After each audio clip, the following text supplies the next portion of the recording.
Hello students, the question is during cell growth, DNA synthesis takes place on A. S phase, B. G1 phase, C. G2 phase, D. M phase. So बच्चे अगर हम events of cell cycle की बात करते हैं where the cell growth occur, during cell cycle the cell growth occur, तो events of cell cycle को हम classify करते हैं two categories में.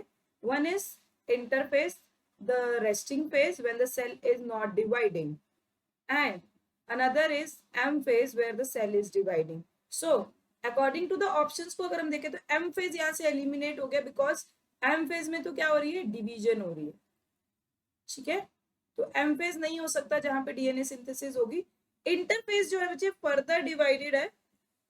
It is divided into G1 phase, S phase, G2 phase. So G1 phase में क्या होता है, the cell is metabolically active here.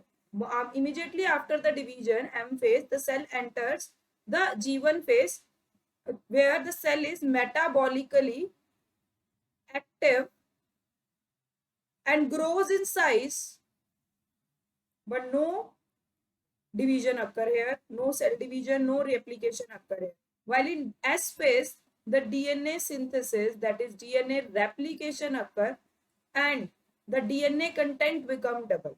जो डीएनए का कंटेंट है वो डबल होगा, नॉट द क्रोमोसोम नंबर. ये आप स्पेसिफाई कर ले, या क्रोमोसोम नंबर की बात नहीं हो रही, because in interphase the cell DNA is present in the form of interwoven mass known as chromatin material, and this chromatin material get doubles, the DNA content get double, that is DNA synthesis replication occur in S phase, and then translation, that is protein synthesis occur in G0 phase. So DNA synthesis occurs in S phase and the correct answer here is option A.